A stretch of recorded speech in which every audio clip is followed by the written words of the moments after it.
Alright guys, Derek here, and I'm doing something a little bit different today. I was going through my closet and I found this CD that I got a long time ago, and I never opened it. It's called Story of the Year in the Wake of Determination. And now, this album is amazing. This album was coming right out of 2005. This is Story of the Year's second disc. Their first album was called Page Avenue, which was kind of like a emo, kind of punk rock type of sound to it. It was kind of darker. You know, the first album was a major hit. So then they came out with this album. This album is more, it's still heavy, but it's more of like, it's less emo stuff and more kind of this hardcore, manly power behind it. And you see the tracks here. We got We Don't Care Anymore, Take Me Back, Our Time Is Now, Taste the Poison, Stereo, Five Against the World, Sleep, Meathead, March of the Dead, Pay Your Enemy, Wake Up the Voiceless, and It Is My Fate, He Asked Them. Basically, the album starts out with a very soft verse, and then Dan Marsala, the lead singer, goes right into a screaming vocal, and the whole album just starts off heavy from there. Now, the only soft tracks I remember from this record is Sleep, which was a great song.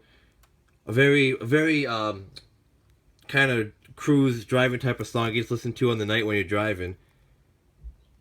And actually, I believe that was it.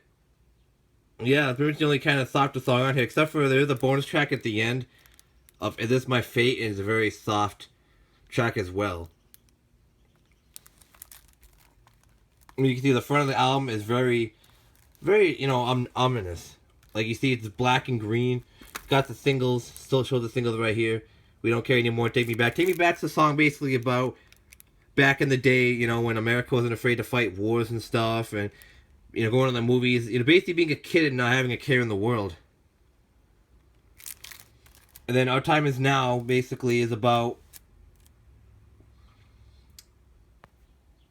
and basically Our Time Is Now is about them coming up with a band and coming out with new music and stuff like that, and just touring, and that's a really good track. Let's see what we got next. We got Taste the Poison. Yeah, that's basically a song about drugs and just people like who are addicted to drugs and stuff, and trying to get off of drugs and the battle it is.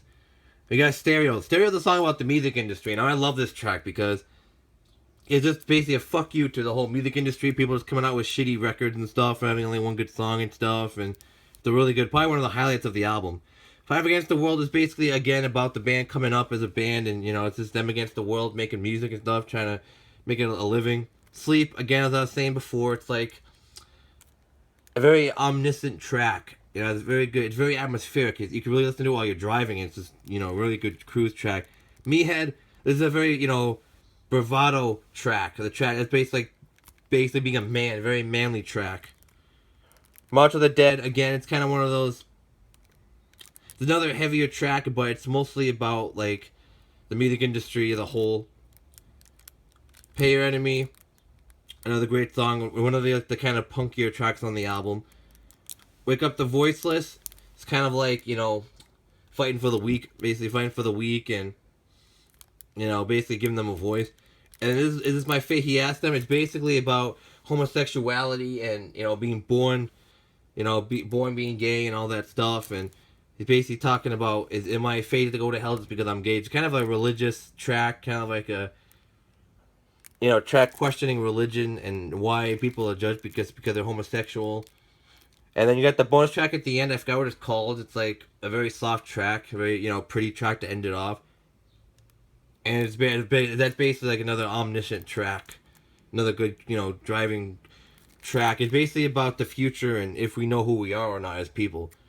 And yeah, basically that Story of the Year in the Wake of Determination.